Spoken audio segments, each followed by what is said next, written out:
하나님의 사람 모세의 기도입니다.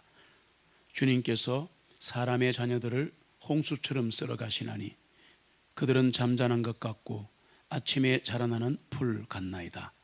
풀은 아침에 번성하여 자라다가 저녁에는 꺾이고 마르나니 이는 우리의 모든 날들이 주님의 진노 가운데 지나가며 우리가 우리의 연수를 보내는 것이 이야기를 듣는 것 같기 때문이니다. 우리 연수 날들이 70이요 강건하면 80이라도 그 연수의 힘은 수고와 슬픔뿐이오니 그것이 곧 끊어지면 우리가 멀리 날아가 버리나이다.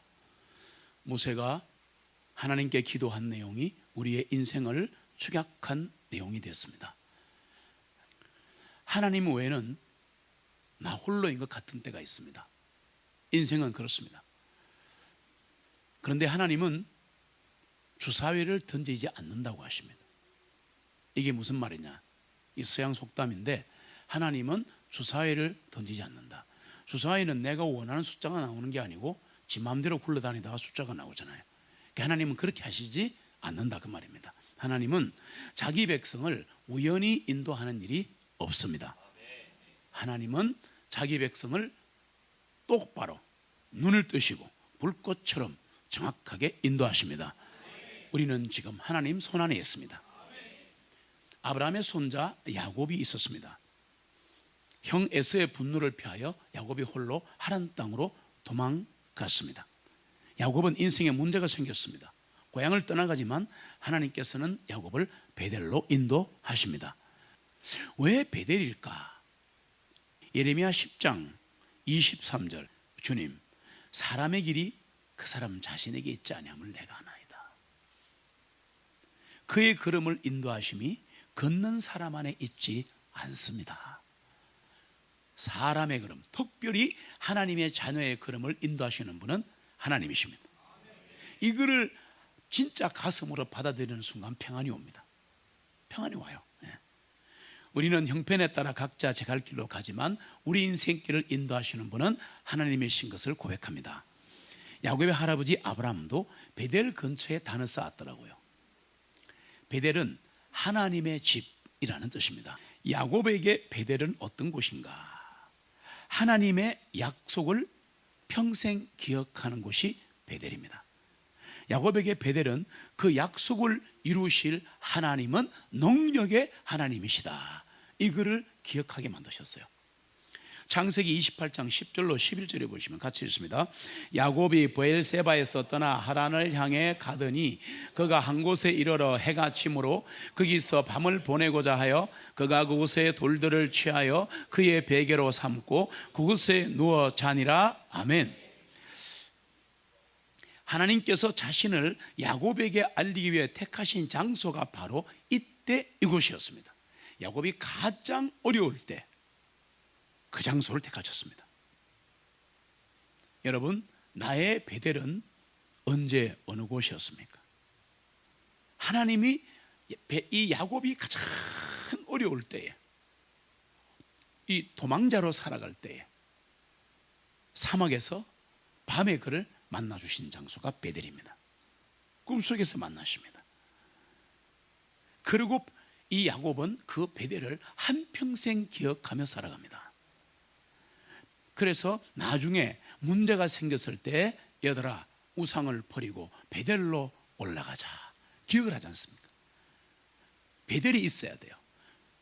사람에게는 고향이 있듯이 신앙인에게는 신앙의 베델이 있어야 합니다. 그게 뭐냐? 내가 가장 어렵고 힘들 때 나를 만나주신 하나님, 그 하나님을 기억하는 겁니다. 하나님이 나를 만나게 해주신 그때 그곳을 기억하며 사시는지요? 그럴 때 은혜가 있고 감사가 있습니다. 창세기 28장 12절로 15절입니다. 앞쪽은 제가 읽겠습니다. 그가 꿈을 꾸었으니 보라, 지금 야곱의 꿈입니다. 한 사다리가 땅에 세워져 있고 그것의 꼭대기는 하늘에 닿아 있더니 보라, 하나님의 천사들이 그 위에서 오르락 내리락하며 또 보라, 주님께서 그 위에 서서 말씀하시기를 나는 네 조상 아브라함의 주 하나님이요 이삭의 하나님이니라. 네가 놓은 그 땅을 내가 너와 너 씨에게 주리라. 같이 읽습니다. 너의 씨는 땅에 티끌같이 되어 네가 서쪽과 동쪽과 북쪽과 남쪽까지 퍼질 것이며 너와 내 씨 안에서 땅의 모든 가족들은 복을 받으리라. 보라, 내가 너와 함께 있어 내가 어디로 가든지 모든 곳에서 너를 지키며 너를 이끌어 다시 이 땅으로 데려오리라. 내가 너에게 말한 것을 이루기까지 내가 너를 떠나지 아니하리라 하시니라. 아멘. 야곱은 고향 땅을 떠나기 전까지는 하나님의 약속을 믿었습니다. 그 이후에도 믿게 됩니다. 그리고 하나님께 경배드리고 자주 그분께 기도드렸습니다. 그런데 고향에 있을 때도 야곱은 굉장히 신실한 사람이었습니다. 성경에 나옵니다. 장막에 거했다는 것은 바로 하나님 말씀 안에 거했다는 겁니다. 자, 그러면 우리가 구원을 받은 사람들이 회심하거나 성령이 부어지기 전에도 기도하고 찬양하고 합니다. 그런데 한 분은 하나님을 진짜 만나셔야 합니다. 중요한 얘기를 합니다. 고향 땅에 있을 때에도 하나님께 기도하고 경배했던 야곱이지만 어려움을 당해서 하란 땅으로 도망가다가 어려움이 왔을 때 꿈속에서 하나님을 만났는데 그게 영원히 가는 거예요. 그래서 그 고향 땅을 떠나기 전까지, 베델에 오기 전까지는 하나님이 나타나셔서 말씀하신 적은 없었어요. 여러분 이렇게 생각합니다. 그래도 뭐 내 신앙 지니고 살면 되지. 그렇지 않습니다. 일평생에 단 한 분은 하나님을 만나셔야 합니다. 진짜 만나야 됩니다. 그러면 그분이 안아주시고 그분이 위로하시고 그분이 말씀하시는데 이건 정말 장난이 아닙니다. 만나보면 압니다. 그 전까지는 도대체 목사가 무슨 말 하는지를 몰라요. 만나시기를 축복합니다. 하나님께서 야곱의 일생 동안 8번 나타나시는데 베델이 첫 번째입니다. 이것을 하나님의 현현이라고 표현합니다. 이 현현은 꿈의 형태를 취했는데 고대 시대에는 하나님이 인간을 만나주시는 방법이 여러 가지가 있었는데 직접 만나는 방법과 음성으로 들려주는 방법과 꿈에 나타나는 방식이 있었습니다. 야곱이 꾼 꿈의 최고 특징이 뭔지 아십니까? 꿈의 내용 중에 최고가 뭔지 아세요? 땅에서 창공을 넘어 첫째 하늘, 둘째 하늘, 셋째 하늘까지 연결된 사닥다리를 본 겁니다. 이거 신기하지 않겠습니까? 네. 이 사닥다리의 히브리가 술람인데 성경에서는 딱 한 번 사용됩니다. 한 번 사용된 것은 그 뜻밖에 없다는 거거든요. 그래서 하나님의 천사들이 사닥다리 위에서 누가요? 하나님의 천사들이. 누가요? 중요하니까 묻는 거 아니에요. 누가요? 하나님의 천사들이 사닥다리 위에서 오르락 내려간 걸 봤단 말이에요. 하나님의 천사들이 사닥다리가 땅에서 하늘까지 왔다 갔다 한다는 게 무슨 말이냐? 하나님은 땅에서 일어나는 일에 깊은 관심을 가지고 계신다. 하늘의 하나님이 땅의 사람에게 깊은 관심이 있다. 이렇게 이해를 하고 다음번에 창세기 28장 읽을 때 확 다가옵니다. 와, 그러면 나에게 관심이 있으시구나. 성경은 증거합니다. 셀 수 없는 천사들이 무리가 존재하는데 이 천사들은 엄청난 능력을 갖고 있어서 하룻밤새 15만 명을 죽일 수 있어요. 어마어마한 능력의 소유자입니다. 그리고 주님의 말씀에 귀를 기울이고 그분의 명령을 수행하는 영들입니다. 강력한 영들입니다. 히브리서 1장 14절에 보시면 같이 읽습니다. 그들 모든 천사는 섬기는 영들로서 구원의 상속자들이 될 자들을 위하여 섬기라고 보내심을 받은 것이 아니냐. 아멘. 여기서 위로받으시기 바랍니다. 구원의 문제 때문에 갈등 일으키시고 구원의 문제 때문에 늦은 나이에 못 받았다고 힘들어하시는 분들은 어려워하지 마시고 구원을 받으시면 되는데 부담 갖지 마세요. 그리고 부담 주지 마세요. 여러분이 구원 주는 것도 아니면서. 여기 보시면 천사는 섬기는 영들인데 구원을 받을 자들을 위하여 섬기라고 보냈다. 창세전에 구원받기로 작정된 하나님의 사람은 지금은 불신자처럼 보여도 하나님이 구원하실 거기 때문에 천사가 보호한다. 얼마나 멋있어요. 왜 그 사람을 내가 먼저 믿었다고 해서 함부로 대하시는 겁니까? 특별히 천사들은 하나님의 백성과 이들의 구원과 은혜 안에서 성장을 이루는 것에 있어 천사들이 관심이 있다 그래요. 오늘 복음을 선포하는 이 자리에 천사들이 와 있습니다. 얼마나 멋있습니까? 천사들은 땅과 하늘 사이를 초특급으로 나는 능력이 있습니다. 이 천사들은 구원의 상속자들을 위해서 사역을 행할 때 땅과 하늘에 연락을 취하는 연락병들입니다. 그래서 메신저이잖아요. 야곱이 돌베개를 베고 자던 그날 밤 하나님이 그에게 나타나셨습니다. 이 놀라운 사건을 인해 야곱은 뭘 아느냐? 하나님은 나를 지키시는구나. 인간의 구원과 성도의 보호와 인도를 위해 일하는 허다한 천사들이 있구나. 기억하셔야 됩니다. 하나님이 나를 보호하시지만 천사도 나를 보호하는구나. 천사가 내게 관심이 있구나. 그걸 알고 계셔야 됩니다. 하늘과 땅 사이에는 하나님께서 인간에게로 내려오시고 인간이 하나님께 갈 수 있는 다리가 있구나. 자, 오늘 이 다리 얘기를 하는 겁니다. 천사들이 하늘까지 오르내리는 문자 그대로 실제하는 계단은 없다. 미리 말씀드릴게요. 그 계단은 없다. 그냥 꿈입니다. 꿈. 그럼 이게 뭐냐? 꿈인데 놀라운 실제, 원더풀 리얼리티입니다. 실제로 보여주는 꿈이에요. 이게 되게 중요합니다. 성경의 비유는 그거거든요. 성경의 꿈도 그거거든요. 그러나 눈 뜨면 계단은 없는 겁니다. 자, 이해하시면서, 그럼 이건 뭐냐? 땅이 광대한 우주 공간으로 인해서 하나님이 계신 셋째 하늘부터 이게 분리가 되었습니다. 여러분 그걸 아셔야 돼요. 하나님이 이 땅에 내려오셔서 에덴 동산에 같이 거느실 때는 시공간이 하나였습니다. 이게 물리학으로 보시면 그렇습니다. 그런데 우리가 타락하고 나서 쫓겨나서 주님은 하늘로에서 내려오시지 않습니다. 가끔씩 초특급 종들에게만 내려오시는 거예요. 방법이 없었던 거예요. 왜냐하면 죄인이 하나님 만나면 죽어버리니까 그런 거예요. 하나님의 사랑이라는 거 아셔야 합니다. 그 공백을, 하늘과 땅의 이 어마어마한 시공간의 공백을 다리가 메꾼 거다. 이 놀라운 삭다리는 하나님만이 설치할 수 있다. 그러면 이 삭다리가 뭔가? 이 다리가 뭔가? 하나님 자신입니다. 바로 예수 그리스도입니다. 이것을 구약에서 보여주신 거예요. 조금 더 설명해 볼게요. 야곱이 살던 때로부터 2000년이 지난 후에 나다나엘이라는 사람이 있었습니다. 하나님을 묵상하다가 조상 야곱의 꿈 이야기를 접하게 됩니다. 나다나엘이 고민을 합니다.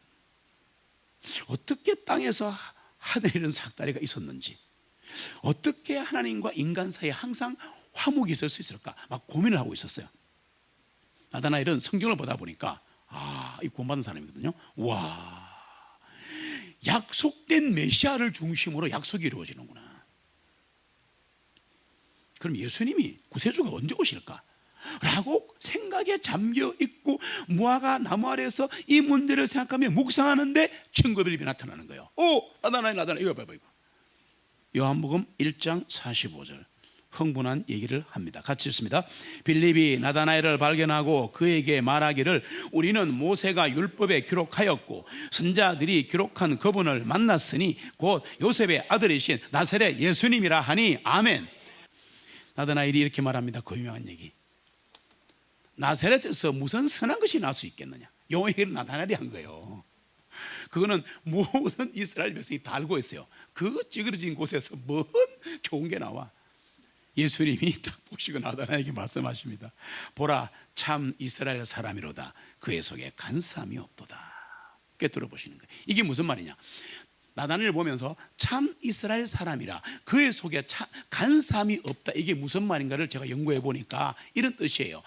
나다나엘은 참되고 영적인 사람이구나 라는 뜻이었습니다. 고넬료 같은 사람이었다 그 말입니다. 나다나엘이 그 말을 듣고 대답합니다. 랍비시여, 아직은 랍비입니다. 랍비시여, 선생님은 하나님의 아들이시오 이스라엘의 왕이시니다. 그래도 고백했습니다. 고백하고 나니까 follow me 하잖아요. 오늘 고백하시기 바랍니다. 이 고백이 매일 예배 때마다 있어야 하는 겁니다. 이때 예수님은 야곱의 꿈을 가리키는 엄청난 약속을 나다나엘에게 하십니다. 놀랍지 않습니까? 왜 자꾸 야곱의 꿈을 예수님도 말씀하시고 야곱의 꿈을 나다나엘이 다시 얘기하고, 그리고 그 이후에 수많은 사람들이 야곱의 꿈을 기억하고 묵상할 때 주님이 만나시는 거예요. 오늘 그 얘기를 하고 싶은 거예요. 요한복음 1장 50절로 51절 엄청난 얘기가 나옵니다. 같이 읽습니다.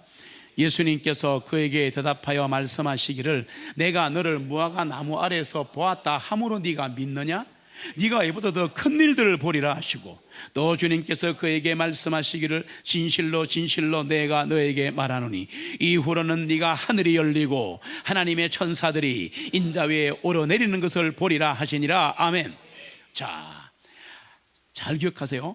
하나님의 천사들이 요한복음에는 누구 위에 오르내린다고요? 인자 위에, 사람의 아들 아닙니까?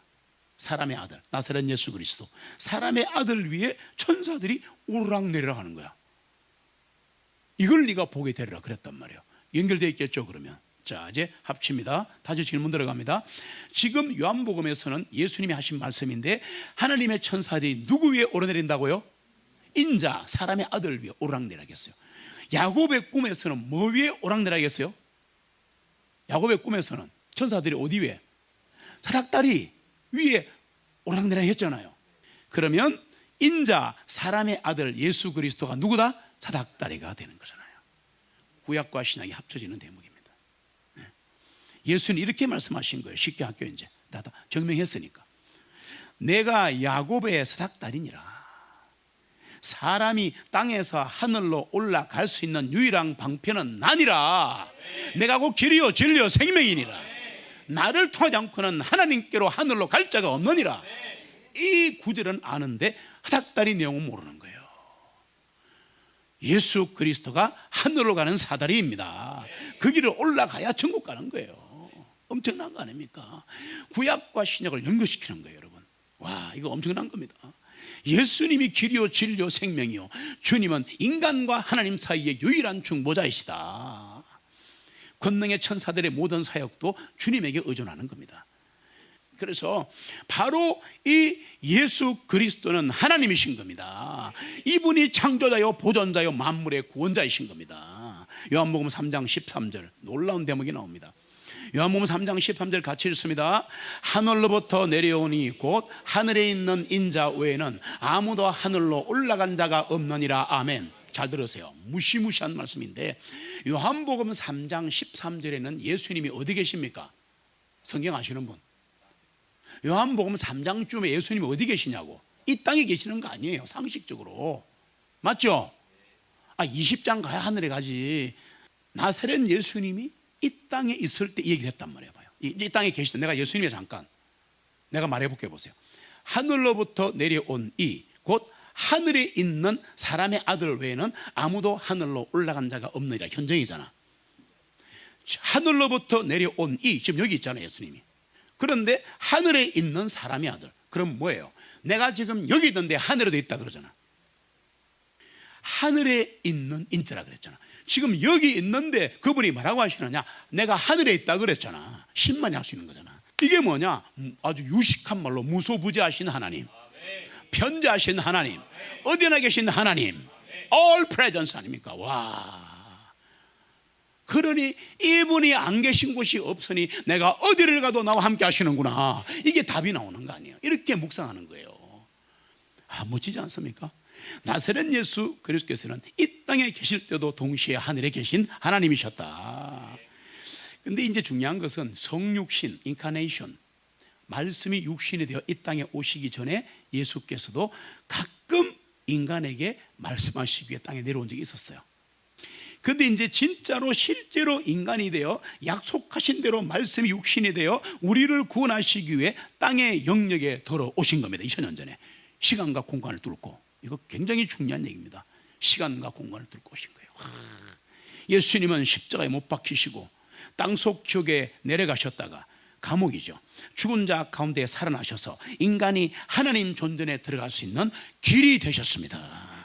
그분이 길이 되셨습니다. 그분은 사닥다리가 되신 거예요. 땅과 하늘을 이어주는 영원한 사닥다리입니다.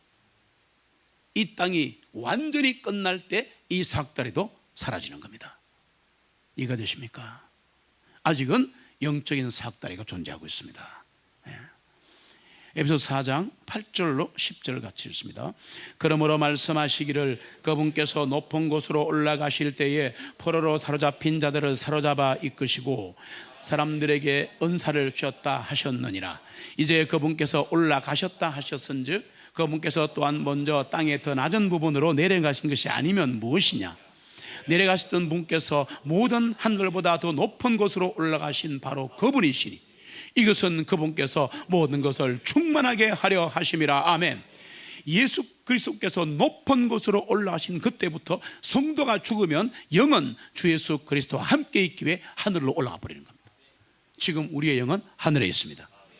여기도 있습니다. 증명해라 못합니다. 그러나 믿습니다. 그래서 우리의 예배가 언제나 천상의 예배가 되어야 하는 겁니다. 영과 진리로 예배를 드려야 하는 겁니다. 구원과 회복이 있기를 간절히 소원합니다. 주님께서는 그분의 화해 사역을 마치기 위해 이 땅에 다시 오실 것입니다. 마지막 사역을 위해 다시 오십니다. 재림이죠. 그때 그분은 천사들과 함께 또 있습니다. 바로 그분이 이 땅에 내려오실 때는 우리도 같이 내려옵니다. 무슨 말이냐? 모든 사람이 다 부활합니다. 예수 믿은 사람은 신구약에 미리 간 사람도 있고 부활한 사람도 부활해서 하늘에서 만나잖아요. 그러면 천군 천사와 우리가 같이 하늘에서 예루살렘으로 이 땅에 내려오는 겁니다. 와, 우리가 그런 존재입니다. 그때 재림 때 천사들이 인자 위에 내려옵니다.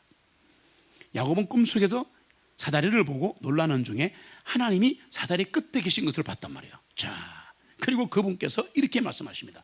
아브라함과 이삭에게 하신 씨와 땅에 대한 모든 약속을 내가 너에게 주리라. 오늘 약속을 기억하셔야 됩니다.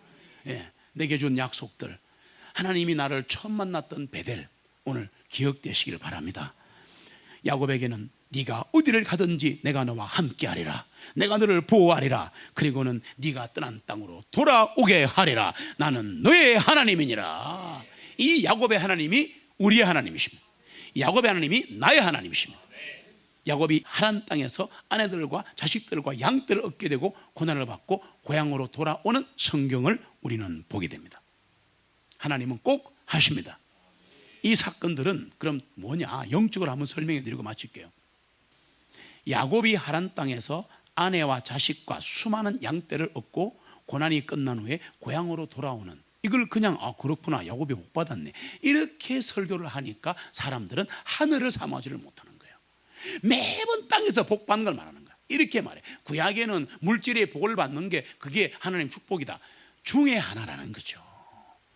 아닙니다. 아브라함도 장막에 거했습니다. 재벌이라도. 구약 사람도 하늘의 복을 챙기는 것이고 신약의 사람들도 하늘을 바라보는 겁니다. 그러면 이 야곱이 하란 땅에 갔다가 아내와 자식과 수많은 양떼와 엄청난 부자가 되어서 고향으로 돌아오는 게 물질의 복이냐? 아니다. 오순절의 얘기를 하는 거다. 뭐냐? 오순절에 오신 성령께서 2000년 교회 시대 동안에, 환란 시대는 바로 2000년입니다. 천년왕국 시대는 없습니다. 다시 한번 말씀드릴게요. 머릿속에 있으면 버리셔야 합니다. 2000년간이 환란 시대입니다. 교회 시대 전체가 환란 시대입니다. 우리는 지금 환란 시대를 살고 있는 거예요. 별의별 일이 다 일어나죠, 지금 나라에. 그래서 주님의 신부가 될 교회들인 우리, 그리고 주님의 양떼들인 성도들을 구원시켜서 성령님이 하늘로 함께 데리고 들어가는 걸 보여주는 거다. 우리가 이 땅에서 고생하고 근심하시는 거, 이거 하나님 본심이 아니라 그러잖아요. 우리에게도 문제가 많다는 얘기를 여러분 이해하셔야 돼요. 진짜 우리가 사모할 분은 예수 그리스도밖에 없어요. 그분을 바라고 가고 있으면 나머지가 주신다 그러잖아요. 너희는 먼저 하나님의 왕국과 그분의 의를 구하라. 예수 그리스도와 교회를 구하라. 예수 그리스도와 복음을 선포해라. 내가 먹는 건 넘치게 해줄게. 받으시기를 축복합니다. 우리의 본향은 이 땅이 아니에요. 이 땅이 아니에요. 우리의 본향은 저 하늘이잖아요. 주님 다시 오시면 우리 모두를 하늘로 인도하실 겁니다. 야곱이 양떼를 인도한 것처럼, 아내와 자식을 인도한 것처럼 주님 다시 오실 때까지 사랑하는 가족과 함께 외로운 길이고 힘든 길이지만 이 길을 함께 가기를 소원합니다.